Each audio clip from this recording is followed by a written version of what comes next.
자, 이제 군무원 기출 강의 이제 두 번째 시간입니다. 자, 2강까지는 군무원 기출 문제, 그래서 한 문제 한 문제 풀어가면서 군무원에 적합한 강의가 되도록 할 거고요. 3강에서는 이제 본격적으로 전 범위와 관련된 우리 기출 강의를 이 문제 1번부터 그리고 내용 정리와 함께 들어갈 계획입니다. 자, 앞에 우리는 1번부터 5번까지 살펴보았고요. 자, 6번부터 25번까지 20문제 진행하겠습니다. 자, 6번, 7번 연계된 지문, 이 군무원의 또 특징입니다. 보통 시험에서는 한 지문에 한 문제가 나오는 가능성이 높은데요. 군무원 시험에서는 한 지문에 두 문제, 최대 세 문제까지 나오는 경우들이 있으니까 일단 문제를 맞춰서 또 지문을 거기에 대응해서 읽으시면 좋겠습니다. 자, 기억에 대한 설명으로 잘못된 것이었는데요. 내용으로 보니까 이것이 판소리와 관련된 특징, 판소리에 대한 설명을 하고 있었습니다. 역시 판소리 지식도 우리 이론 강의 시간에 분명히 했습니다. 판소리 전체의 12마당 중 신제효에 의해서 6마당으로 정리되었다가 하나 변강세 타령이 없어지면서 지금은 5마당, 즉 심청가, 춘향가, 흥보가, 수군가, 적벽가라고 하는 5마당만 가사가 전하게 되고요. 또 아울러서 요소들을 이야기하면서 판소리의 3요소라고 할 수 있는 창자, 그리고 북을 쳐주는 고수, 그리고 관객이라는 판소리 3요소. 하지만 판소리 구성의 3요소라는 게 훨씬 중요하다고 했었고요. 바로 여기에 나와 있는 창이 있고요. 안일이가 있고요. 그리고 또한 더불어서 이제 창과 안일이와 발림, 바로 행동이나 동작을 뜻하는 발림. 이것을 다른 말로 너름새라고 하며, 사요소라고 하면 추임새, 얼쑤 잘한다, 흥을 돋우는 소리. 거기에 더하면 더듬이라는 걸 제가 강조했었는데 여기에 나와 있더라고요. 더듬만 한 문제입니다. 자, 판소리 용어에 관한 거고요. 물론 더듬이라고 하는 것에 굳이 힌트가 있다면 본사가의 어떤 본래 노래의 핵심의 노래의 어떤 한 대목을 집중적으로 이야기할 때 그것을 더듬이라고 하고, 보통 우리가 오페라에서는 아리아라고 하는 독창곡이거든요. 서정적인 독창, 딱 그 한 부분에 한해서 혼자 나와서 노래를 부르는 걸 아리아라고 하는데, 자, 이것도 그것이 훌륭한 판소리가 됩니다. 판소리의 특징 중에 하나가 부분의 독자성이라는 말을 써요. 부분의 독자성이라고 하는 것은 가사가 있기는 하지만 그때그때에 따라서 판소리 광대에 따라서 더 할 수도 있고 덜 할 수도 있습니다. 보통은 애드리브라고 제가 말한다고 했어요. 외래어 표기법에 의하면 애드리브, 사람들은 보통 애드립 이런 이야기 하잖아요. 이것을 우리 부사어 더죠, 더 넣었어요. 그래서 더듬이라고 한다는 거죠. 그러니까 가장 어떤 내용에 따라서 더 한다면 더 할 수 있어요. 판소리 명창에 따라 더는 부분이 달라요. 예를 들어 조통달이라는 판소리 명창도 있고요. 아니면 안숙선이라는 분들도 있고요. 이런 명창들이 어떤 사람은 뭐 놀부가 제비다리 후리러 가는 장면인데 그 부분을 엄청 재밌게 해주는 거예요. 놀부가 가서 제지 말라, 야, 이 제비야 이러면서 내 소원도 들어줘, 안에 다리 부러뜨리고 뭐 이런 거 할 거 아니에요. 이런 것들이 결국은 어떤 판소리의 창자에 따라서, 광대에 따라서는 더 잘할 수 있는 부분이에요. 아니면 어떤 부분은 춘향이가 이제 옥에 갇혀서 칼을 쓴 채 이도령을 그리워하고 뭐 이런 거 있죠. 이런 것들이 그 부분에 한해서 더듬이라고 한다는 거죠. 자, 이제 바로 더듬에 대한 설명을 물었는데요. 잘못된 것은 그랬습니다. 이것은 명창의 장기로 인정되는 부분이며 다른 창자들에 의해 연행되어 후대에 전승된 것 맞아요. 어떤 특정한 부분에 한해서 그 특정 부분만 더듬 이렇게 이야기한다고 했어요. 독창적이고 예술적이면서 그리고 역시 뭐 음악적인 부분, 뭐 맞겠죠. 판소리에서의 어떤 부분이니까. 그래서 어떤 사람에 따라서 안숙선 더듬은 여기고 아니면 조통달 더듬은 여기고 이렇게 붙는다고 했어요. 아까처럼 부분의 독자성, 독특함, 애드리브 이런 이야기를 계속 제가 하고 있습니다. 하지만 바로 정답인 명창이 한마당 전부라니요. 이 전부하고 어떤 한 대목이라는 거하고 벌써 안 맞잖아요. 전부를 다듬어 놓았다. 이런 것은 판소리 용어 중에서 바디라고 이야기합니다. 이것도 판소리 용어긴 한데요. 굳이 우리는 알 필요 없어요. 다만 명창이 한 마당인데 전체 내용 중에서 원래 우리가 판소리를 완창하면 어떤 판소리에 따라 달라요. 뭐 5시간, 8시간, 뭐 10시간 이상 완창하는 경우들이 뭐 적벽가 같은 거, 춘향가 같은 거 완창하기가 썩 쉬운 게 아니라고 하더라고요. 자, 그러나 하여튼 한마당 전부를 다듬어 놓은 것은 바디라고 하고 순우리말입니다. 몸, 신체 바디가 아닙니다. 외래어 표기법은 보디라고 해야죠. 보디. 그러나 하여튼 이거는 고유어 바디인데요. 전혀 판소리 용어로서 시험에 나오기 어려운, 왜 너무 구체적인 어휘니까. 그러나 1, 2번에 더듬이라는 단어 하나, 그러나 우리는 했다라는 데 의미를 부여할게요. 이런 시간에 교재 강의 노트에 분명 나와 있습니다. 자, 7번입니다. 자, 두 번째 문제였고요. 기억에 들어갈 말입니다. 그래서 결국 어쨌든 판소리라는 것은 크게는 두 가지, 창과 안일이로 나누어진다고 하거든요. 바로 이야기라고 할 수 있는, 그래서 안일이 이런 것도 시종일관 보이면서 창이 아닌 말, 창이 아닌 이야기, 그렇게 일상적 말투로 이루어진 그게 뭐냐는 거죠. 그것을 안일이, 그것으로도 판소리라고 한다는 거죠. 판소리는 지금으로 말하면 종합예술이라고 했어요. 노래도 있어요, 창, 이야기도 있어요, 안일이, 동작도 있어요, 연극적 요소라고 이야기하는데요. 음악적 요소에 연극적 요소를 포함하여서 발림, 우리는 발림을 너름새라고 한다고도 했습니다. 이런 여러 가지가 섞여 있으면서 보통 안일이에 의하면 그때의 춘향이는 뭐뭐 하였는디 뭐 이런 거 있잖아요. 그래서 보통 뭐뭐 하였는디 뭐 이런 식으로 많이 쓰여 있는 방언에 의한다면 말이죠. 그래서 완판본과 경판본 중에서도 완판본에 의한 말이 되게 구성지고 전라도 사투리가 막 잘 들어가니까 재밌다고 하잖아요. 욕설도 많고 이런 안일이라고 하는 것만으로도 충분히 판소리의 요소가 된다고 했습니다. 자, 물론 이제 남아있는 판소리의 요소 중에서는 가락과 관련된 진양조, 중모리, 중중모리, 잦은모리, 휘모리와 같은 가락도 있으니까 이런 것도 지식으로 외울만 합니다. 어쨌든 오답으로 나왔지만 발림을 계속 뭐라고 했다고요? 너름새라고도 부르는 판소리 용어와 함께 동작, 그래서 발을 쾅쾅 구르고 그러면 이렇게 동작을 해주고요. 흥보가 박을 쾅콩 뭐 퉁퉁 튕겨보는 니 뭐 이런 거 할 거 아니에요. 이런 동작이 나오는 걸 발림 너름새라고 합니다. 흥을 돋우는 소리 추임새, 그래서 고수 추임새라는 게 있고요. 관객 추임새, 이렇게 추임새도 두 가지로 나누어집니다. 판소리 용어만 두 문제가 나온 셈이죠. 그래서 대부분 당황했다 이런 이야기 하더라고요. 우리는 할 수 있습니다. 공부했거든요. 자, 8번의 순서 문제 또 군문의 특징입니다. 이렇게 긴 지문을 주는 경향이 있고요. 그리고 천자 정도 되는 지문이기 때문에 시간이 좀 걸려요. 그러나 역시 여러분이 좀 자신 있게 접근해야 되는 요령들이 있다라면 사실 여기에는 안타깝게 요령이 하나도 없어요. 왜냐면 앞부분에 가나다라가 하나씩밖에 없고요. 뒷부분에 가가 두 개긴 한데 또 이것이 마지막 부분도 아니더라고요. 그렇다면 우리가 가장 결정적으로 도움을 얻을 수 있는 팁이 무엇이라고 해서요? 길이도 있기는 하지만 저는 연쇄적 흐름, 글이 길수록 연쇄적 흐름을 보자고 했어요. 따라서 여기에 있는 A가 있으면 이 A가 앞에 나와야 되고요. B가 있으면 B로 연결되어야 될 것이고 C에서 C로 연결된다. 이렇게 결국 연쇄적 흐름 두 개씩만 묶어줘도 좋다고 했어요. 그것이 처음이냐 끝이냐는 중요하지 않아요. 자, 그랬더니 바로 첫 번째 제임스 그로브록이라는 원래 과학계에서는 굉장히 유명한 학자이고요. 가이아 이론이라는 것을 처음으로 제시한 부분들이 바로 가나다라의 다의 여기에 도입 부분으로 나오더라고요. 물론 다만 가지고도 지금 다가 하나밖에 없었기 때문에 정답을 찾을 수도 있겠지만 이제 여유를 가지고 좀 더 봅시다. 자, 다시 가이아 이론이라고 하는 개념을 소개한 제임스 러브록이라는 학자가 처음 나왔어요. 원래 참고로 여기에 핵심은 가이아 이론이 아니지만 가이아라는 건 대지의 여신인데요. 지구는 살아있는 생명체이다. 지구는 자정작용을 한다. 지구는 멸망하지 않는다. 지구는 숨을 쉬기 때문에 예나 지금이나 오염 요소들이 많고 뭔가 앞으로도 위기는 오겠지만 그러나 지구는 살아있는 생명체이기 때문에 알아서 어려움들이 조절해 가면서 해결이 된다라는 약간 낙관적 견해입니다.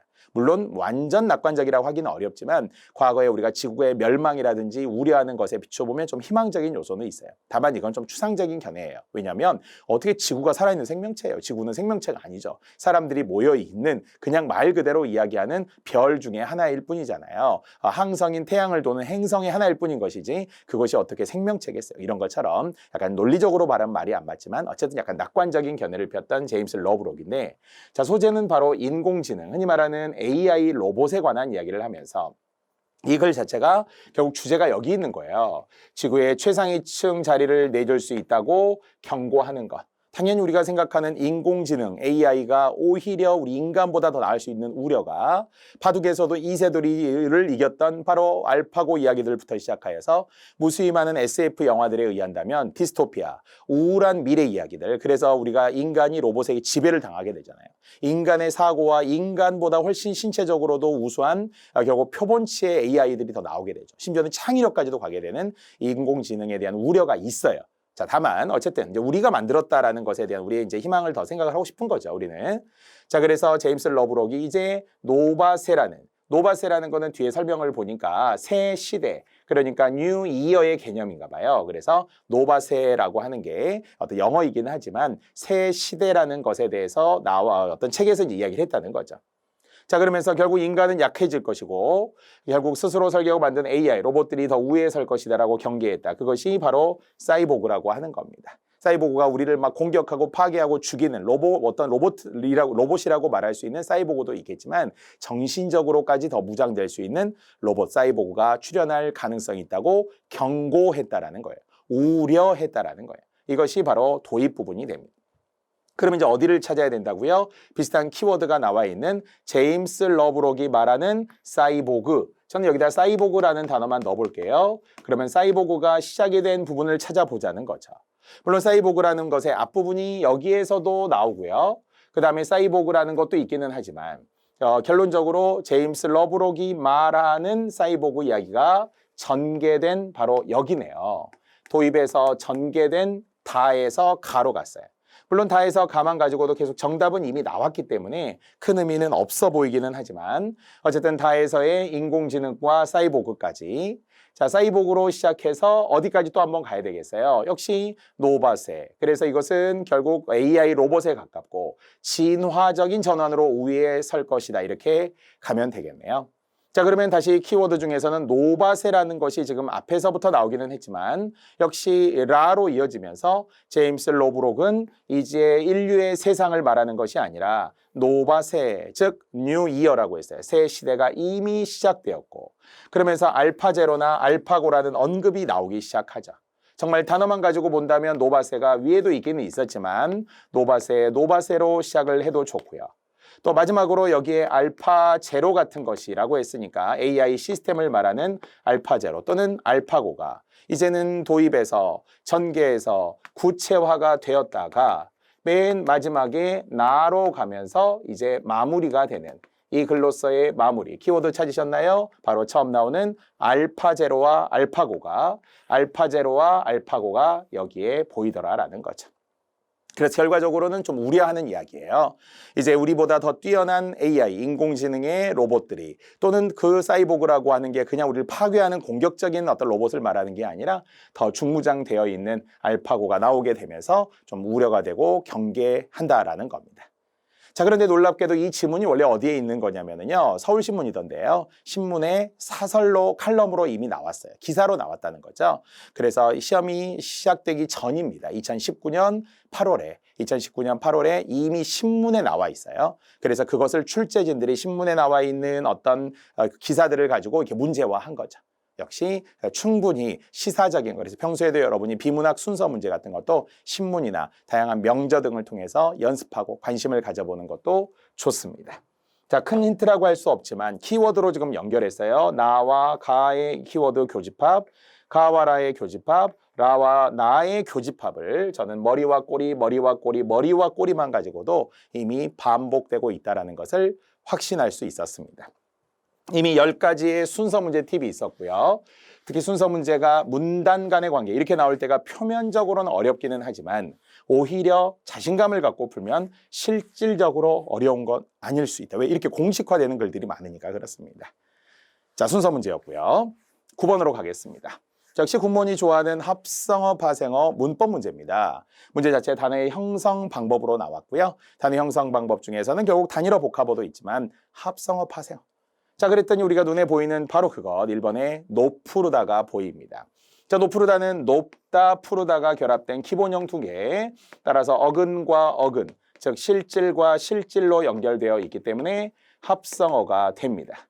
물론 이제 좀 더 구체적으로 말하면 이것은 비통사적 합성어의 사례로 나오기도 했었죠. 어근과 어근이 어간끼리 결합되어 있기 때문에 어간 중간에 어미가 있었으면 통사적 합성어. 예를 들어 떠오르다 이런 거 있었으면 떠오르다 그러면은 통사적 합성어였을 거예요. 뛰어오르다 그러면 통사적 합성어. 하지만 검푸르다처럼 노푸르다처럼 오르내리다처럼 어간과 어간끼리만 연결되면 비통사적 합성어. 자, 반면 풋고추에 역시 아직 익지 않은 풋고추의 풋과일의 풋은 접두사 풋이고요. 시뻘겋다 역시 색깔을 나타냈던 세셋, 시싯이시라고 하는 뒤에 의문의 조건에 따라 네 가지 모두 같은 자격의 접두사입니다. 자, 덧붙이다라고도 거듭이라는 뜻을 더해준다라는 점에서 거듭 붙이는 거니까 덧붙이는 거고요. 덧니가 되겠고요. 덧 생기는 거고요. 이런 것들이 모두 다 이제 나머지는 어근에 접사가 붙어 있는 파생어가 되겠습니다. 자, 특히는 이제 우리 파생어도 조금 더 들어가도 좋다고 그랬어요. 즉, 접두사냐, 접미사냐, 이것도 구별해야 되지만, 의미가 변했느냐, 의미에 따른 그 해석의 문제도 있고요. 과거 예를 들어 국가지 같은 경우는 이것이 고유어 계열이냐, 한자어 계열이냐, 뭐 이런 것도 묻기도 하겠죠. 또 동시에 품사를 바꾸느냐 안 바꾸느냐. 품사를 바꾸는 것을 지배적 접사, 품사를 바꾸지 않는 것을 한정적 접사라고 하는데, 만약 품사로 보게 되면은 2, 3, 4 모두 품사 안 바꿨네요. 명사의 명사, 형용사의 형용사, 명사의 명사 이런 식으로 동사의 동사 이렇게 갔으니까 이런 건 품사를 바꾸지는 않은 한정적 접사. 주로 접두사는 품사를 바꾸지 않고요. 접미사는 일부는 바꾸고 일부는 안 바꾼다고 그랬으니까 접미사가 있을 때 우리가 생각을 해보아야 되겠네요. 다만 덧붙이다 같은 경우 좀 특이한 경우네요. 원래는 붙다라는 어근이었는데 근에다가 접사인 덧도 보이고요. 붙이다에 여기에 접사가 또 보이잖아요. 붙다에서 비롯됐으니까. 그래서 접두사와 접미사가 어근의 앞뒤에 있다라는 점에서 좀 특이한 형태를 취하고 있습니다. 뭐 그런 거 많이 있었습니다. 자, 단어의 형성 방법, 합성어, 파생어 문제였어요. 자, 10번입니다. 자, 이제 잔인한 문제. 앞에 의한다면 바로 연암 박지원의 소설의 출전을 물었던 것도 좀 잔인하긴 했지만 잔인한 문제가 한 3문제 있었거든요. 대부분이 어휘, 지역적 암기 문제들이 많았었는데 어쨌든 이 문제의 의도를 한번 이해합시다. 이제 100% 고유어가 나왔다는 거죠. 100% 고유어, 순우리말의 형태가 나오면서 낯선 고유어와 또 기존에 출제되었던 어휘가 4번 윤똑똑이 같은 건 예전 출제된 사례가 있지만 원래 좀 어려운 사례를 주었어요. 왜 출제를 했는지 근거가 좀 명확하지 않아요. 왜냐하면 2번, 3번 같은 경우는 약간 농업직과 관련돼 있어요. 농사와 관련된 단어. 우리 사실 잘 몰라요. 2번도 그렇고 3번 같은 건 음식과 관련돼. 2번은 농사, 1번은 전통의 그릇. 이게 근거 자체가 좀 명확하지 않은 부분들은 있어요. 근데 어쨌든 어휘는 이렇게 방대하다는 것을 알고 가야 됩니다. 찍기도 어려웠습니다. 자, 그런데 바로 정답 3번의 새서덩이라고 이야기하는 것은 지금 아까도 이야기했던 것처럼 원래 이게 이제 농업에서 나오는 이야기이기는 한데요. 농업에서 보면 어떤 김을 맬 때, 즉 잡초를 뽑을 때입니다. 잡초를 뽑을 때 흙을 떠요. 우리가 삽 같은 걸로 흙을 떠서 앞에다가 이렇게 얹혀 놓는 게 있어요. 뒤집어서 흙을 딱 뒤집어서 거꾸로 놓기도 합니다. 뭐 군대에서도 많이 합니다. 자, 이런 것을 흔히 새서덩이라고 이야기합니다. 자, 다시 새서덩이의 뜻풀이 한번 해볼게요. 농업에서 김을 맬 때 떠서 앞으로 엎는 그런 흙덩어리를 새서덩이라고 해요. 어쨌든 덩어리의 느낌처럼 덩이가 덩어리, 흙덩어리 같은 느낌을 가지고 일단 여러분이 보시면 좋아요. 흙덩어리의 새서덩이가 되었다는 거죠. 뭐 어원이 어디서 왔는지도 잘 몰라요. 모든 단어의 어원을 우리가 알 수 있는 게 아니기 때문에. 하지만 새서덩이하고 약간 비슷하면서도 조금 다른 것 중에 하나가 비켜덩이라는 것도 있어요. 역시 비켜덩이도 여러분에게 물으면 뭐라고 해야 된다고요? 어떤 흙덩이라는 거죠. 역시 흙덩어리인데 이것은 왠지 비키다에서 온 비켜 이거잖아요.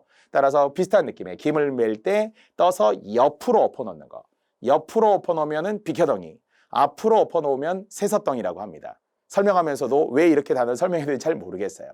왜냐하면 농업직이라는 특수한 한정된 어떤 전공서에나 있을 만한 단어를 우리가 왜 공부해야 될까? 왜 문제로 냈을까라는 안타까움이, 아쉬움이 있어요. 출제진에 대한 좀 원망스러움도 있습니다. 하지만 이제 나왔으니까, 사전에 있으니까 그렇게 외워두시기 바랍니다.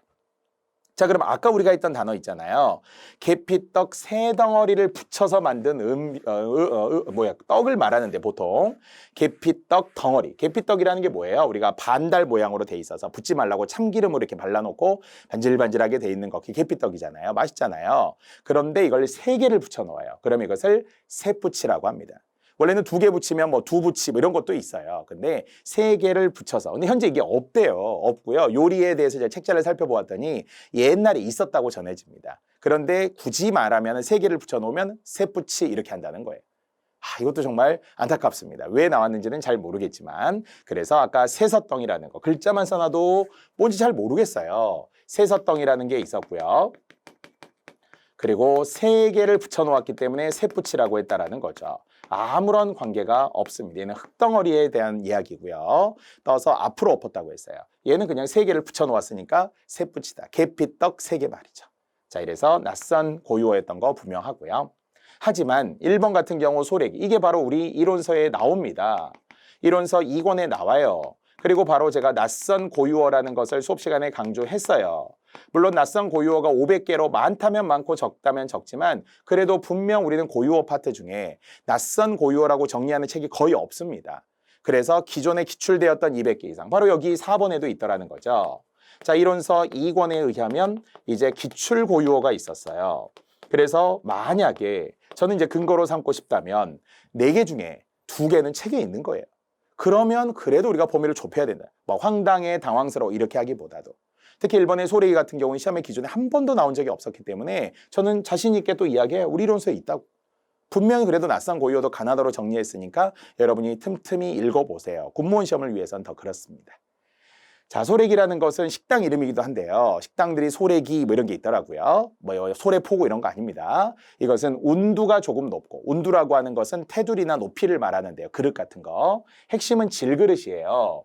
그래서 어떤 약간 높이가 높다든지 아니면은 이렇게 폭이 넓다든지 이런 걸 말하는데 굽이 없는 접시 모양으로 생긴 넓은 질그릇을 소래기라고 합니다. 어디에 가면냐면 막걸리 마시는 집들 있잖아요. 거기에 반찬들 어떻게 나와? 플라스틱 말고 질그릇이니까. 그래서 질그릇인데 넓은 그런 그릇 있잖아요. 이렇게 폭은 이제 높지 않은 거예요.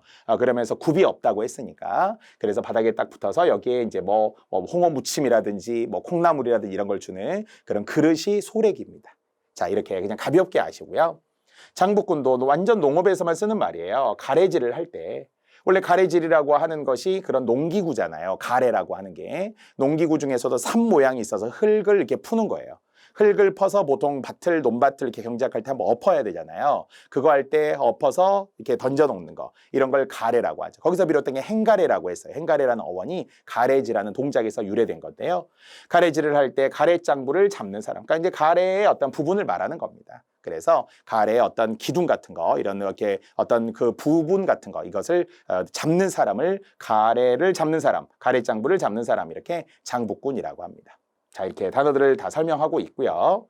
자, 윤똑똑이는 엄청 안 좋은 거죠. 이미 기출된 사례가 있다고요. 우리 교재에 있었습니다. 자기 혼자 잘나고 영악한 체하는 사람, 이것을 윤똑똑이라는 거예요. 요즘 세상에 윤똑똑이가 너무 많아요. 자기 혼자 잘났다고 영악한 체하는 사람이 많아요. 이렇게 많죠. 하지만 윤똑똑이와 전혀 관계는 없지만 겉으로는 똑똑한 채 하는데 사실 어리석은 사람, 이런 사람을 헛똑똑이라고 하죠. 윤똑똑이와 헛똑똑이는 달라요. 하지만 사전에는 모두 등재되고 둘 다 약간 부정적 의미겠죠. 그래서 자, 이렇게 4개의 단어를 설명하는데 시간이 좀 걸렸습니다만은 분명 고유어, 순우리말의 문제들이 군무원 시험에는 한 문제 정도 변별력을 높이기 위해 출제될 가능성도 있으며, 그래서 우리 이론서 2권도 여러분 결코 어휘 부분에서 좀 분명히 인내심이 필요하지만 재미도 없고 힘들지만 천천히 읽어보시는 기회를 자주 가지시기 바랍니다. 자, 그래서 아까 제가 셋붙이라고 했잖아요. 이게 제가 굳이 찾아보니까 두붙이가 아니라 둘붙이인데 둘붙이라는 게 이런 게 있더라고요. 이것을 반달 모양의 계피떡이고요. 계피떡을 2개를 딱 붙여 놓았다는 거죠. 2개를 붙이면 둘붙이, 3개 붙이면 셋붙이라고 하는 거예요. 자, 이미지가 있습니다만 좀 신기하죠. 2개를 이렇게 길게 붙여 놓기도 하고 둥글게 이렇게 붙여 놓기도 한대요. 그래서 어떤 전통 요리 연구가 이런 사람들에게서는 셋붙이라는 걸 설명하기도 합니다. 자, 이렇게 정답과 이미지까지 보여드렸습니다. 자, 가래는 농기구예요. 그래서 여기에 이렇게 산 모양처럼 지금 돼 있다고 했잖아요. 그래서 흙을 퍼서 이렇게 옮겨 놓는 것, 이런 것들을 우리는 가래질 이렇게 이야기합니다. 자, 이제 11번으로 바로 가겠습니다. 자, 로마자 표기 한 문제 나왔어요. 나오면 고마운 거죠. 틀릴 이유가 없습니다. 이론서에 있는 100개, 전체 7항을 통해서 세부적으로 확인하고, 결국은 지하철 탈 때 노선들 로마자, 길거리에 나가면 도로 표지판에 나와 있는 로마자 이런 거 연습 많이 하라고 했습니다. 자, 이제 바른 것이었는데요. 반가운 학여울이라고 적고 학여울이라고 발음하. 우리 이론 시간에 얼마나 많이 했습니까? 제가 학여울이라든지 능망염이라든지 이런 게 표준 발음 니은 첨가 29항부터 시작하여서 로마자 표기까지 연결되는 고유명사, 보통명사 형태로 잘 나온다고 했어요. 따라서 발음에 따라 니은이 들어가야 되기 때문에 학여 그리고 울까지 됐겠죠. 이것을 만약 잘못 발음하여 학여울 이렇게 발음하면 절대 안 된다고 했어요. 만약 학여울이라면 여기에 뭐가 없어야 되냐면요. NG, 하겨울이니까 엄청 이상한 형태가 되겠죠. G에서의 N도 없어야 되고요. 학여울 뭐 이렇게 안 되니까 형태가 많이 달라지게 될 겁니다. 그래서 결국은 학여울, 합성어나 파생어에 자음 받침에 야여, 요요이가 오며 냐녀, 뇨윤이로 발음하게 된 로마자 표기의 전형적 사례입니다. 자, 구리 역시 G로 써서 잘했다는 거죠. 옛날에는 막 K처럼 쓰기도 했다는 거예요. 절대 안 돼요. 결국은 첫 소리의 G와 관련된 이야기, 끝소리의 K와 관련된 건 하죠. 우리가 국이라고 할 때는 G, U, K 이렇게 쓴다고 했으니까 말이죠. 소리대로 적는 로마자 표기법은 국어의 표준 발음법에 따라 적는 것을 원칙으로 하는 거잖아요. 자, 합덕 역시 원래 두 가지 때문이었잖아요. 첫 번째는 합덕으로 된 소리 발음이 나지만 된 소리와 관련된 역시 발음은 표기하지 않아요. 즉, 된 소리와 관련된 표기가 있으면 원래 적어야죠. 떡, 그러면 진짜 떡으로 적어야 돼요. 떡은 TT예요. 소문자. 떡 이렇게 할 때는 TT로 적어서 표기에는 있지만 발음으로 나는 것은 이걸 발음을 인정하지 않기 때문에 합덕이라고만 적었다는 거죠. 역시 고유명사 대문자, 고유명사 대문자, 고유명사 대문자, 지명 이름들이니까요. 이렇게 여러분이 함께 로마자 아시면 됩니다. 자, 하지만 나머지 틀린 거, 뭐 구리만 봐도 알겠죠? 구미도 G로 고쳐야 된다는 거. 왕심리 비음화된 발음 때문에 결국 두 번의 변화가 있겠네요. 왕심리가. 따라서 왕심은 잘했는데요. 리가 아니라는 이야기죠. 역시 N으로 고쳐야 된다는 거. 이것이 원래 우리가 많이 나와 있었던 시험에 나오는 것들, 특히 각 지명 이름 등에서 변하게 되는 발음들이 있으니까요. 독립문 이런 거 많이 기억하라고 해서요. 왕심리 워낙 기존의 시험 문제들로 잘 나오죠. 자, 울릉은 리을은 LL로 적는다. 한 방에 가야 되겠죠. 리을은 LL로 적습니다. 이것은 표기든 발음이든 똑같습니다. 따라서 신라라고 적고 신라라고 발음된 유마라 할지라도 SILL로 적어야 되는, 그래서 A로 적어야 되는 발음의 리을 LL, 표기의 리을 LL이 되겠습니다. 그래서 신라와 울릉 정도, 뭐 대관령 정도 이런 정도만 생각해도 여러분 다 아는 거예요.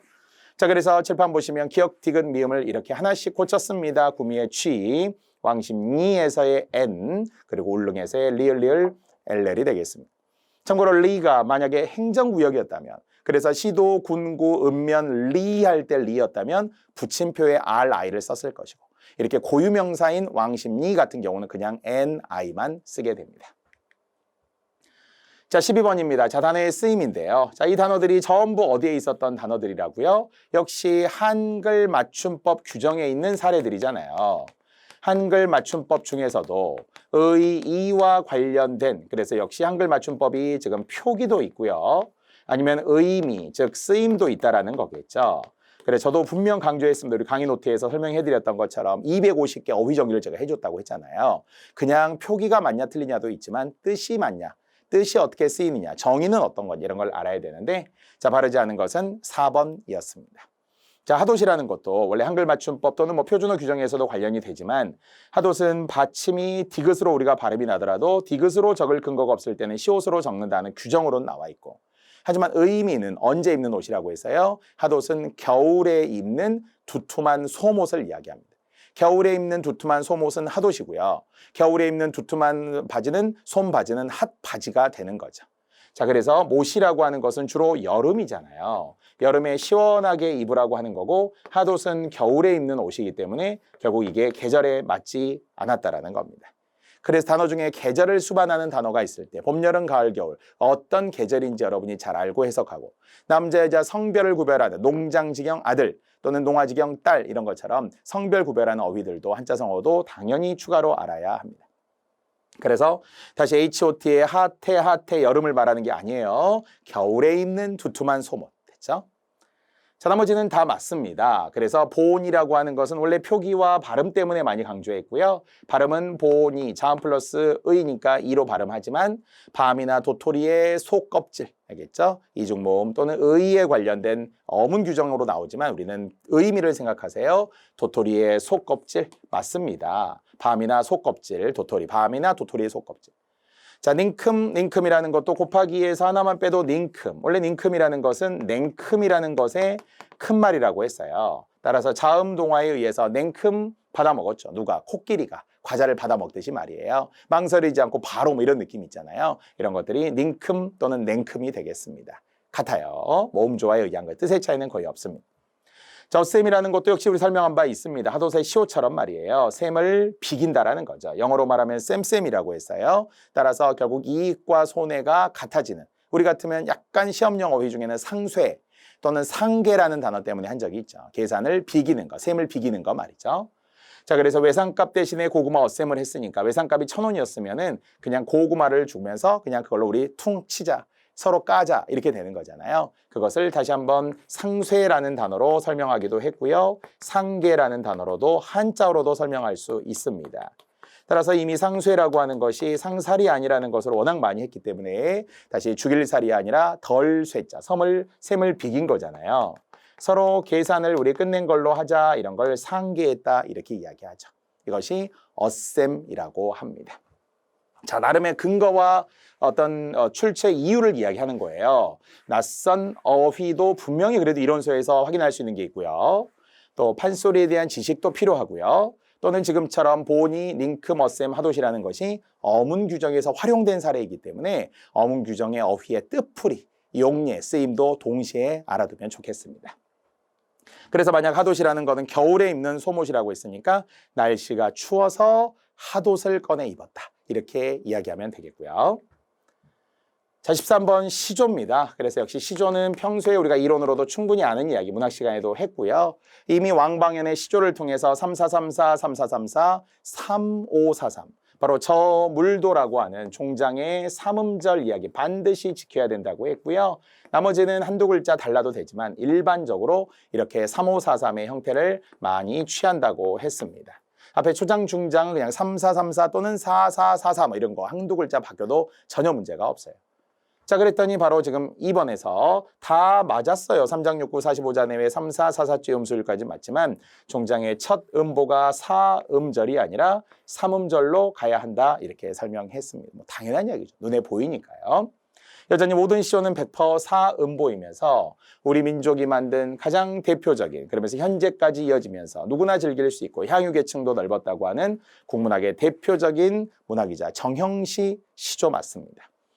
자, 시조의 발생은 원래 고려 중엽이고요. 완성된 것은 고려 말기면서 조선 전기, 조선 후기까지 활발하게 창작되었다 이렇게 보면은 4번도 맞습니다. 하지만 이제 지식 중에서는 뭐 예를 들어 시조가 조선시대에 출현했다 이러면 안 된다고 했어요.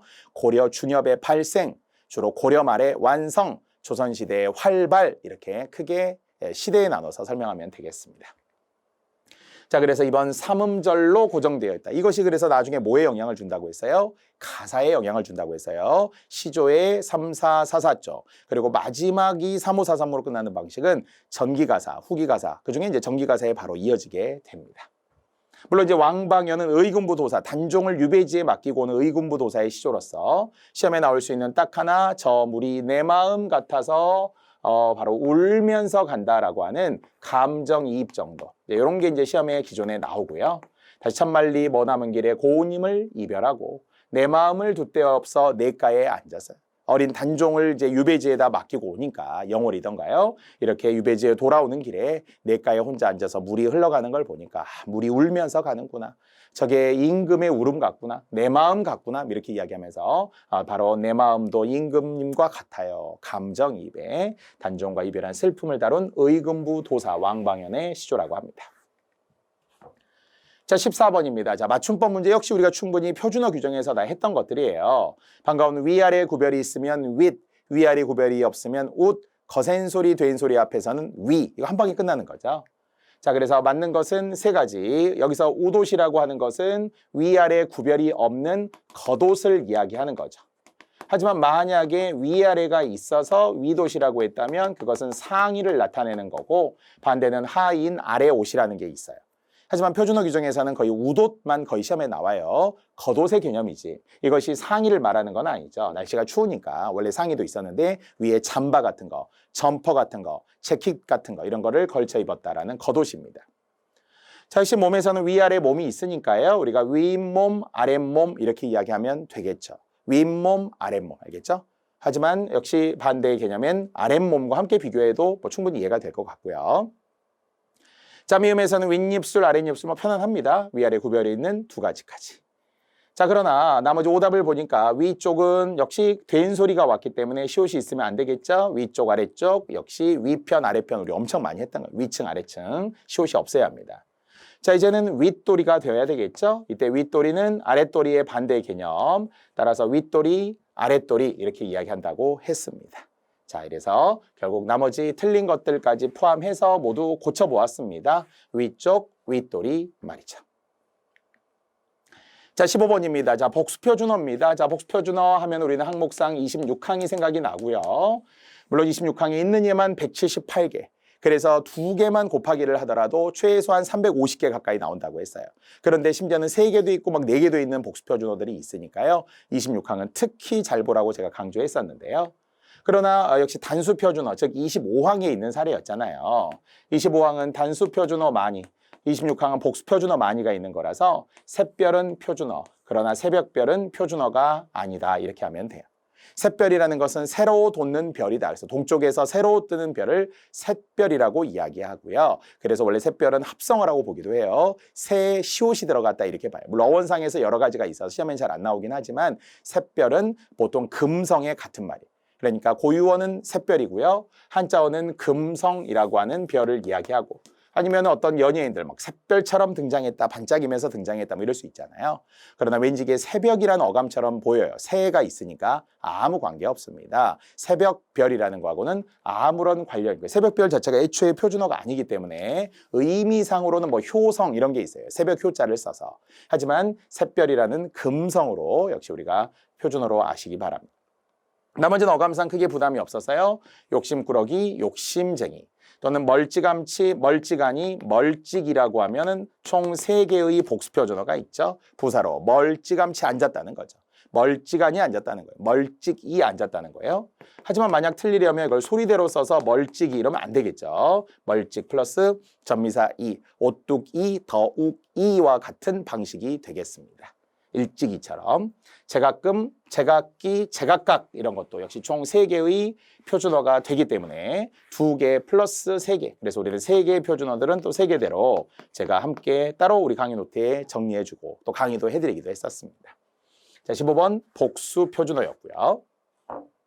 자, 아까처럼 최대 3개씩 있어요. 이 욕심보 이런 것도 마찬가지. 전미사 보를 붙여서 게으름보 이렇게 꾀보 하듯이 욕심보도 표준어 총 3개, 3개, 3개. 샛별은 단수 표준어입니다. 물론 금성은 한자와 함께 유의어가 되겠고요. 자, 표준 발음 이렇게 어문 규정만 10개 가까이 나왔기 때문에 9문제 정도. 그래서 어문 규정의 비중은 역시 계속 높다. 전 영역이 다 나오네 보니까 표준 발음, 표준어, 한글 맞춤법, 띄어쓰기, 로마자 이런 거 좀 다 보이죠. 자, 표준 발음 옳은 것인데요. 우리 29항에 의하면은 역시 니은 첨가 이야기하면서 둘 다 맞는 의태어 이야기들이 좀 보입니다. 그중에 야금, 야금, 야금, 야금 이렇게 되는 거. 바로 이게 둘 다 맞다 보니까 야금, 야금이라면 연음을 한 거고요. 야금, 야금이라고 하면 니은 첨가를 한 거죠. 야들, 야들도 되고요. 야들, 야들도 되었습니다. 둘 다 맞는 경우들 특히 이음절로 되어 있어서 거멸, 검열, 금융, 금융 이런 것들도 시험에 나올 수 있어요. 29항이 있으니까. 다만 유들유들 이런 건 하나밖에 안 된다고 했었고요. 29항 다시 한번 기억해 주세요. 표준 발음법 29항을 이야기하는 니은 첨가 중 예외 둘 다 되기도 하고 안 되기도 하고 그렇죠? 자, 그러나 이제 기준이 됐던 게 낯선인데요. 낯선은 이미 치읓 받침이 있고 치읓 받침은 음절의 끝소리가 나야죠. 낯선 그리고 된 소리가 나야죠. 받침 빼면 안 돼요. 받침 빼고 낯선 사람들 왜 받침을 빼요? 받침을 뺐다라는 것은 뭐 탈락이거나 축약이거나 이럴 때는 우리가 떨어져 나갈 수도 있어요. 하지만 낯선은 뭐 치읓이 그대로 나야 되겠죠. 꽃을 꽃이라고 하듯이 말이죠. 자, 싸이는 이제 히읗 계열이 오면서 탈락이 된 거죠. 음운의 변동에 의하면 싸이는 음운의 탈락입니다. 낯선은 음절의 끝소리 규칙과 된소리 대기예요. 야금야금이 니은 첨가가 됐다면 첨가가 되겠고요. 그래서 싸흰 이렇게 안 하니까 정답은 이미 4번으로 나왔군요. 자, 상견례 역시 우리 20항에 관한 이야기로 제가 예외라고 워낙 많이 강조했었던 거잖아요. 20항이라고 하면 유음화. 유음화가 일어나면 리을리을인데 그러나 유음화의 예외로 니은니은이 일어나는 경우들. 특히 우리는 단음과 장음으로 나눠서 했었어요. 장음으로서는 이응, 즉 이원론, 임진난, 의견난, 동원령 하는 것은 장음의 예외. 하지만 단음의 예외 1순위가 상견례, 생산량, 구군유, 결단력과 같은 횡단노와 같은 입원료와 같은 사례가 워낙 많았기 때문에 그래도 다시 한번 우리는 상견례, 정확한 이중모음 발음까지 해야 된다고 했어요. 상견례가 되면서 니은의 예외, 이중모음은 그대로, 예래는 그대로 예래니까 말이죠. 이거는 예외라서 니은으로 바뀐 거지. 이중모음을 말한다면 상견례, 100번도 더 해야 돼요. 상견례, 상견례, 상견례. 잘못 발음하면 상견례 이러면 안 된다는 거죠.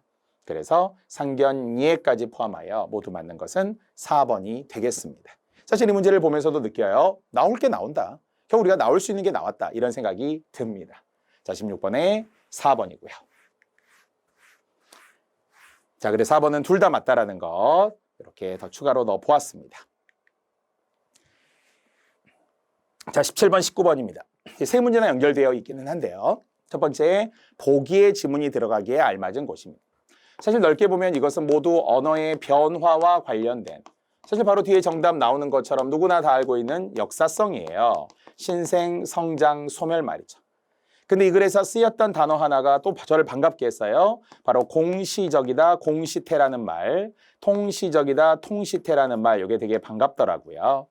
공시태라는 거는 뭐라고 했어요? 다 함께 공자를 쓰기 때문에 변화는 변화인데 시간의 변화가 아닌 것. 시간의 변화가 아니라고 이야기하는 것은 뭔가 시간성은 고정되어 있는 것. 그래서 의문의 변동태 했잖아요. 같이, 뭐 굳이, 아니면은 신라 이런 건 뭐 시간성에 의한 변화, 뭐 15세기 어땠는데 현대 변화 이런 게 아니라고 그랬어요. 그냥 발음하다 보니까 변한 거예요. 하지만 통시적이라고 하는 것이 이제 시간의 흐름을 전제로 한다고 했어요. 따라서 시간의 흐름이라고 하는 것이 있다고 했으니까 시간의 변화가 있는 것. 우리는 주로 통시적인 흐름을 3번 공부한 적이 있어요. 국어를 기준으로 한다면은 현대문학사, 고전문학사. 그래서 1894년에 어땠는데 1900년대, 10년대, 20년대, 30년, 40년대 이런 게 다 통시적인 거라고 했고요. 아니면 고전문학사도 마찬가지로 역시 옛날에 고조선 때부터 어땠는데 그래서 고대문학이 어떻고 아니면 이제 문학으로 오면서 신라시대 때 어떻다가 고려시대 이런 것도 다 변하는 거고요. 자, 국어도 마찬가지로 국어사, 고대국어, 중세국어, 근대국어, 현대국어 이런 게 다 통시태, 통시적이라고 했어요. 이 통시적이라는 말을 알아야 된다고 문학 시간에도 용어로도 설명한 바가 있었고요. 의문의 변동에서도 이미 했었다는 거죠.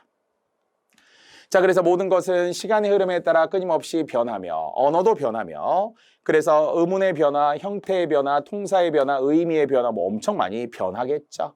모든 면에서 변합니다. 그러나 한 시기에서의 어떤 상태를 공시태, 역시 시간성이 없는 거라고 했어요. 하지만 어떤 언어의 변화 상태를 통시태, 특히 시간성에 의해서라고. 같은 시기면 공시태, 통시태는 다른 변화 시기가 있으면 통시태 이렇게 이제 자세히 나와 있습니다.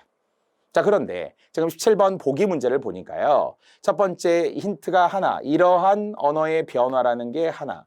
그리고 뒤에 다른 공시태에서 다른 공시태, 그러니까 각각의 공시태를 이야기한다는 거죠. 공시태라는 말이 나오는 B가 됩니다. 한 공시태에서 다른 공시태로서의 변하면 나중에는 이게 통시태가 되는 거죠. 예를 들어 15세기 그럼 15세기 자체는 공시태, 16세기 자체는 공시태. 근데 15세기에서 16세기로 가면 통시태가 된다는 거예요. 어떤 의미인지 알죠?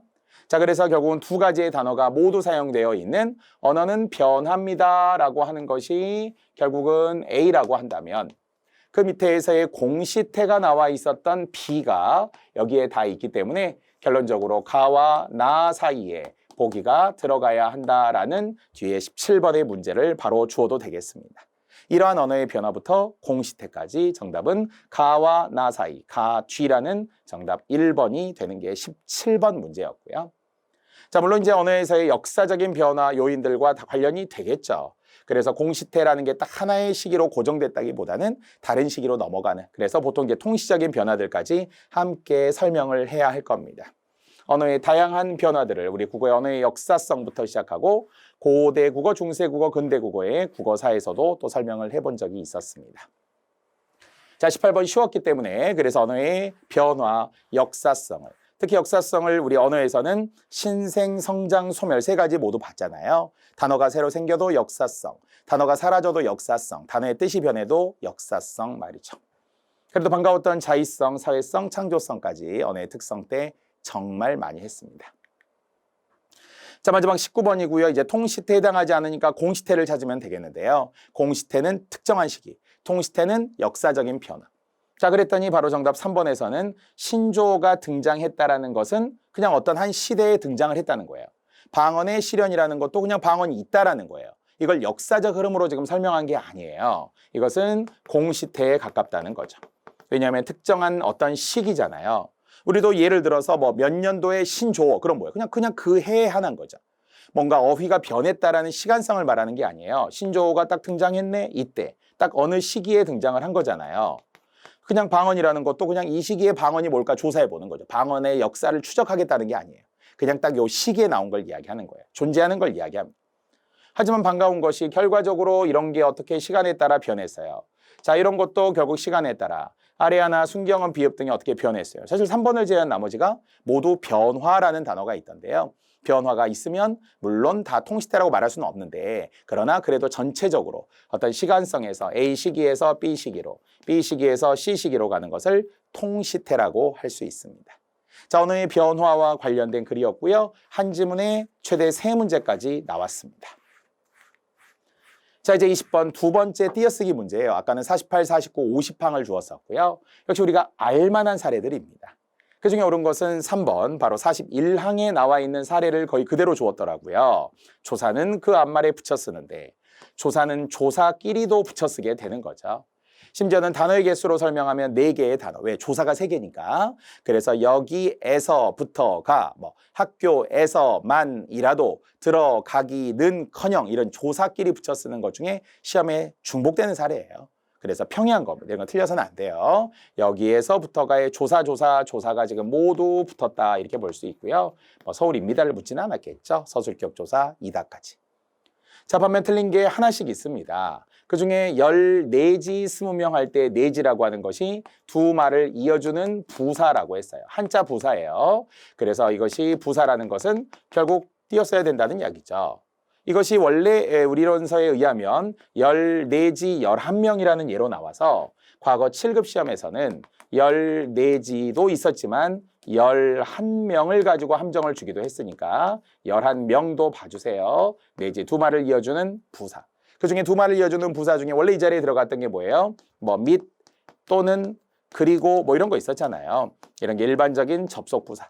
참고로 겸이라는 거는 띄어쓰긴 하지만 국장 겸 과장, 감독 겸 선수 할 때 겸은 띄어쓰지만 그건 품사는 의존명사라고 했어요. 품사는 품사대로 구별하시고 이거는 부사입니다. 자, 이번에 먹을 만큼에서의 만큼 뭐 안 해도 될 것 같아요. 여러분 공부하신 분들이라면 의존 명사라는 것을 알고 있죠. 관형어의 수식을 받은 의존 명사 말이죠. 자, 올라서 4번에서도 우리 역시 단위와 관련된 수 이야기 바로 44항이잖아요. 띄어쓰기 44항에 그대로 나와 있는 이야기니까 수는 어떻게 만 단위로 띄어쓴다.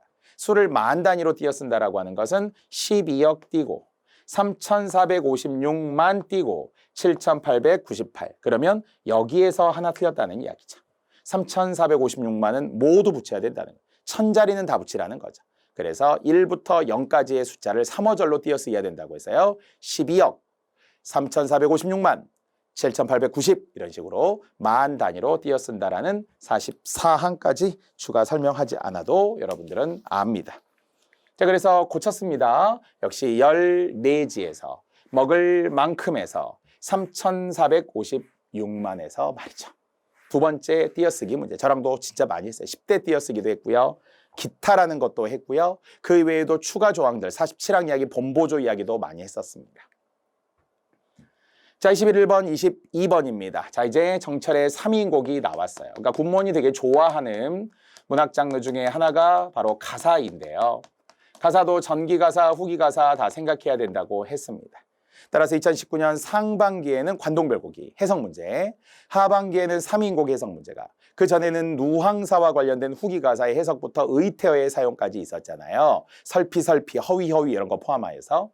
자, 이제 해석 문제라고 생각했을 때 가의 유일한 해석은 바로 염량이라는 단어예요. 이거 염량 모르면 무조건 틀려요. 자, 3인곡에 의하면 염량은 원래 사전적으로는 더위와 추위라는 뜻이에요.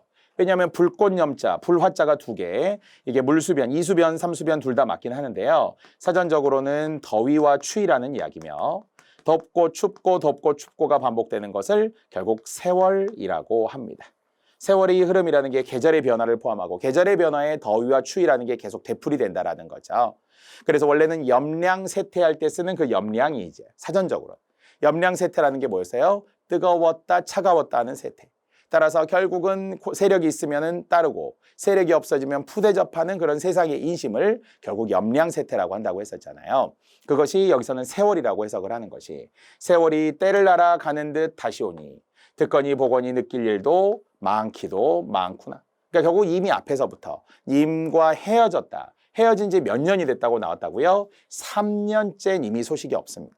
정철 입장에서는 결국 전라도 창평 자신의 고향에 낙향해 있는데 자신이 사랑하던 선조 임금이 소식이 없어. 3년째 쌩간 거예요. 소식이 없으니까 정철 입장에서 좀 걱정된 거예요. 그래서 이런 글을 통해서 임금님 사랑합니다. 보고 싶어요. 연군 지정을 노래하던 사계절의 변화. 한 여인의 독백체. 워낙 3인곡 우리 많이 했죠.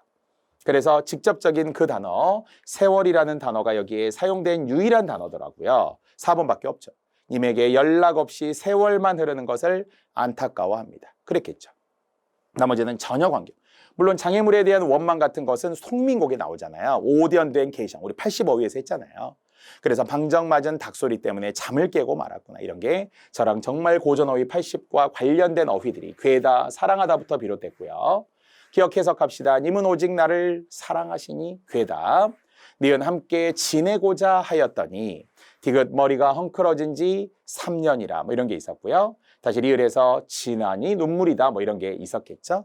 물론 지금 기억과 관련된 내용이 뭐 1번은 아니네요 보니까. 각각의 기억, 니은, 디귿, 리을은 뒤에 문제고요. 지금 1, 2, 3, 4에서는 가에 대한 해석은 바로 세월이란 단어를 지금 염량에서 끌어내야 합니다. 자, 기억, 리을 해석 설명했고요. 자, 리을입니다. 지금 한숨이요. 마음에 맺힌 시름이 있어요. 그리고 짓느니 한숨이요. 떨어지느니 눈물이다 이랬죠. 지나는다 이런 말이 아니고요. 진다. 이때 디다라는 단어 기억하시죠? 우리 디다 고전어휘 80에서 했다니까요. 디다는 떨어디다에서 비롯된 떨어지다. 심지어는 한자 문제까지 나올 수 있겠죠. 떨어질 낙이었어요. 하지만 지다라고 하는 거는 짊어지다 이런 단어라고 했잖아요. 국외음화 이전된 표기 디다에서 지다를 떠올리며 지느니 눈물이다. 디느니 눈물이다. 떨어지는 것은 눈물이다. 이렇게 해석하면 되겠습니다. 떨어지느니 눈물이다. 자, 반갑습니다. 역시 고전어휘 80 제가 애정을 가지고 여러분 강의 때 많이 설명했던 거였으며 고전어휘 80이 잘 나온다 여기에 진짜 활용되어 있습니다. 자, 이렇게 우리가 단어와 관련해서 세월까지 설명해 보았고요. 자, 23번으로 바로 가겠습니다. 자, 밑줄 친 부분의 표기가 올바른 것은 이렇게 또 표기 문제인데요. 반가운 로서와 로서입니다. 우리 57항 한글 맞춤법 57항에 나오는 이야기잖아요. 구별해야 할 단어 있었습니다. 자, 그중에 말로만 갑시다. 로서는 자격, 로서는 수단 방법. 자, 자격과 수단 방법. 물론 사전에는 더 뜻이 있긴 합니다만 일단 1번이 여기죠. 자, 그랬더니 바로 학생으로서, 진짜 우리 많이 했던 단어, 학생의 자격으로서, 선생으로서, 부모로서, 공무원으로서, 회장으로서, 대통령으로서 이런 게 전부 다 자격의 로서가 됩니다. 주로 사람 뒤에 온다고 했어요. 자, 반면 교장 선생님으로서 자격, 선생님 자격, 대화를 가지고로서 수단 방법, 미음서 혹시 기억하시나요? 100%라고도 했었습니다. 어떤 경우에도 사랑함으로써, 먹음으로써, 들음으로써, 봄으로써 100% 미음서였습니다. 자, 이렇게 진짜 상식적인 어문 규정 90%라는 게 이해가 돼요. 진짜 놀랍게도 우리 제자분들 다 시험 보고 나서 잘 봤다. 선생님 가르쳐준 데서 많이 나왔다. 다 이렇게 이야기합니다. 그럴 수밖에 없어요. 당황하지 마시고 두려워하지 마시고 나머지 고쳐놓았습니다. 자, 물론 이제 우리가 로서 중에서는 뭐 예를 들어서 2번으로서 3년째예요. 뭐 어떤 시간과 관련된 시간의 한계 뭐 이럴 때 우리가 또 설명하는 경우들도 있으니까 사전에서 조금 더 확인하시기 바랍니다. 올해로서 뭐 3번째 이런 식으로 로서도 더 있고요. 자, 맞춤법 문제 이것도 넓게 보면 51항이네요. 맞춤법 51항입니다. 역시 이와 희의 표기, 부사의 이희 표기 맞죠? 자, 이때 꼼꼼히가 되어야 되는 것은 발음이 히로 나서도 있고요. 꼼꼼히, 원래 히로 발음된다는 거고요. 반면 이것은 우리가 하다가 있으니까 하다가 있으면 히 이렇게 우리 하기로 했잖아요. 하다가 없으면 이. 그래서 세 가지 원래 이야기했어요. 하다가 있으면 히, 꼼꼼 히, 성실 히, 흥건 히 이런 게 원래 일반적인 히의 표기의 시험 문제. 하지만 하다가 없는 것. 그래서 틈틈 이 이런 것. 또 여기에 나와 있는 이 중에서의 뭐 번듯이 따뜻이는 시옷담이 이기 때문에 이것은 또 세 번째로 기억해 둬야 되는 하다가 있는 시옷 받침은 100%이라고 했어요. 번듯하다의 번듯시, 따뜻하다의 따뜻시 또는 그 이외에도 시옷으로 끝나는 어렴풋하다의 어렴풋시 이런 거 뭐 엄청 많았죠. 근데 딱 하나 예외가 있었다는 거예요. 여기는 지금 나오지는 않았지만 원래 예외가 있었기 때문에 이건 나중에 꼭 암기하셔야 된다고 했어요. 그중에서 기억 받침이 오면서 발음이 이로만 나게 되는, 발음은 사실 수의적이기 때문에 외워야 된다는 거예요. 그중에 1순위는 깊숙이. 알겠죠? 이건 깊숙이는 꼭 기억해 주세요. 그 외에도 기억 받침으로 끝나는 것 중에서 소복이, 수복이 아니면은 역시 고즈넉이 이런 것들을 포함해서 촉촉이, 축축이 이런 거 분명히 있었으니까 역시 우리 이론서 강의 노트 다 있습니다. 이냐, 희냐라는 표기 의도가 나왔다라는 걸 알면 되고요. 4번은 꼼꼼, 희로 가야 합니다. 하지만 꼼꼼, 희와 비슷한 곰곰이는 다르다고 했어요. 꼼꼼하다에서 왔으니까 희, 곰곰하다가 아니기 때문에 그냥 곰곰이 생각하다, 틈틈이 찾아와라 이런 미음 받침으로 끝나는 것 중에서도 꼼꼼히 또는 틈틈이, 곰곰이 이렇게 별개로 시각적으로 구별하라고 더 추가로 썼습니다. 자, 이제 마지막 25번입니다. 가장 잔인했던 문제죠. 그러니까 왜 나왔는지에 대한 근거를 계속 제가 한번 생각해 보는 거예요. 남사당 놀이가 나온 이유는 2009년도에 유네스코의 세계 무형유산으로 결국은 이제 등재가 된 거죠. 거기에 이제 우리가 올라간 거잖아요. 결국은 그것에서 비롯됐다라고 한다면 너무 멀죠. 우리가 세계 무형유산이라는 걸 거기에 따른 이름까지 알아야 되느냐 하는 생각이 있지만 뭐 어쨌든 그거 하나. 아니면 우리의 판소리나 아니면 봉산탈춤 같은 거, 우리 전통 같은 걸 좀 많이 생각하려고 해요. 군무원이 꼭 군인과 관련해서 그런지 모르지만 대략 그렇게 연결되는 문제들이 있더라고요. 그래서 결국 남사당 놀이와 관련된 설명이 어휘로 나왔다는 것은 진짜 부담스러웠습니다. 어떤 근거가 명확하지 않은. 그래서 일단 여러분이 알고만 있으시고요. 잘못된 것은 4번이었습니다. 근데 우리가 그래도 아는 단어가 하나 있어요. 마당에서 판소리를 부른대요. 마당에서 판소리를 부르는 노래니까 그냥 이것은 마당놀이예요. 마당놀이. 마당놀이죠. 마당놀이 이렇게 말이죠. 그래서 보통 명절이 되면 땡땡 마당놀이 이러면서 관객들도 같이 빙 둘러 앉아가지고 특별한 무대 장치 없이 하는 우리의 전통극의 모습으로서 나오잖아요. 자, 그런데 이것은 살판이라는 거하고는 전혀 관련이 없어요. 원래 제가 해설에도 써놓았지만 원래 남사당 놀이라는 것이 어찌 보면 우리나라 최초의 돌아다니면서 하는 대중 일종의 연예 어떤 집단이에요. 특히 남자들만, 이게 성별이 남자냐 여자냐 뭐 이런 거 하더라고요. 남자들만의 놀이, 남사당 놀이라고도 하고 남사당패 놀음이라고도 하는데요. 놀이의 같은 말 놀음, 우리 57항에서 배웁니다. 자, 그래서 살판이라고 하는 것은 원래 살판 뛰임이라는 말의 줄임말이기 때문에 뛰다라는 단어를 한번 기억해 보세요. 살판 뛰임이라고 합니다. 원래 6놀이가 있어요. 6놀이, 마당놀이는. 그중에서 뜻을 고쳐서 몸을 날려 넘는 땅제주. 맞아요. 그런 거 있어요. 우리 같으면 덤블링이죠. 덤블링. 그래서 결국은 덤블링처럼 몸을 날려서 넘는 땅제주를 말하는 거니까 막 한 바퀴 돌고 뛰고 서커스단처럼 있잖아요. 동춘 서커스단 이런 게 아직 남아있더라고. 저도 예전에 아이들과 함께 보러 갔는데 뭐 이제 옛날에 비해서 좀 약하긴 하지만 그래도 뭐 신기하고 재밌죠. 아직도 아이들 막 좋아하고 어르신들 좋아하고 그러잖아요. 자, 그런 거예요. 몸을 날려서 넘는 땅제주입니다. 자, 그러면 나머지가 뭐예요? 버나, 접시 돌리는 거예요. 보통 서커스단에서 많이 하죠. 이렇게 접시 돌리는 게 버나고요. 얼음이라는 게 줄타기. 57항에서 배운 얼음 있잖아요. 경계. 이 경계 줄이잖아요. 그럼 영화 왕의 남자인가요? 이런 데에서 바로 이중기 같은 그런 배우가 역시 막 줄타기하고 이런 거 하죠. 이청준의 소설 줄이라는 것도 있습니다. 그래서 다시 얼음이 경계라는 걸 생각해보면 줄이라는 느낌이 바로 옵니다. 자, 덜미는 바로 인형극의 마지막 6마당이 6번째 하는 놀이가 꼭두각시 노름이라는 인형극이에요. 인형극. 그래서 사람들이 다 앉아서 인형극 구경하겠죠. 밑에서 장치를 이렇게 조정하고요. 자, 이게 원래 남사당 놀이입니다. 자, 아까도 얘기했지만 세계 무형유산으로 2009년도에 등재가 되면서 그래서 결국 우리가 용어를 알아야 되기도 하고요. 또 어쨌든 우리에게 의한다면 이것은 봉산탈춤과 같은 전통극의 하나인 꼭두각시 노름이 있기 때문에 그래서 문제로 출제됐다고 할 수 있지만 어쨌든 결론적으로 군무원 외에는 나오기 어렵습니다. 군무원 외에는 나온 적도 없습니다. 이것도 거의 처음 나온 거예요. 그래서 남사당 놀이, 남사당 배노름이라는 걸 그냥 지식으로 어쩔 수 없이 이제 결과적으로 끝났으니까 참고하시고, 마당에서 판소리를 부른 놀이는 마당놀이입니다. 그래서 제가 또 이미지를 한번 좀 보여드리려고 합니다. 6가지의 놀이가 있다고 했잖아요. 첫 번째 단계가 이제 풍물입니다. 풍물놀이 하는 것이 이제 남사당 놀이에서도 나오는 거고요.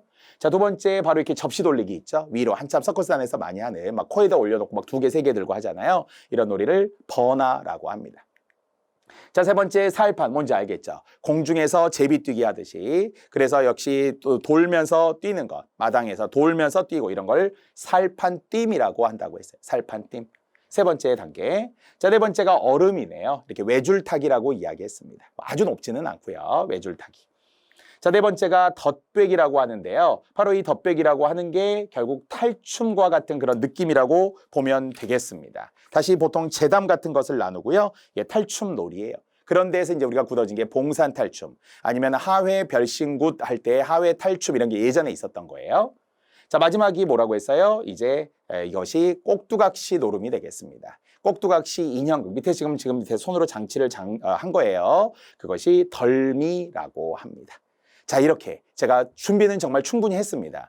군무원 시험을 준비하시는 분들을 위해서는 그래도 최근 기출문제를 통해서 추후에 기출문제가 있으면 제가 또 해드릴 수도 있습니다, 여러분들. 그렇게 결국 가장 군무원에 맞는 문제들로 일단 앞에 2강을 제시를 했고요. 3강부터는 우리 교재 이제 기출문제 1번부터 이론 정리와 함께 제가 시작을 할 테니까 또 준비를 새롭게 하시기 바랍니다. 군무원을 위한 강의, 그리고 여러분 군무원의 합격을 위해서 제가 철저히 준비했다라는 걸 이런 이미지 하나를 통해서도 여러분은 아실 수 있을 겁니다. 자, 2강은 여기까지입니다.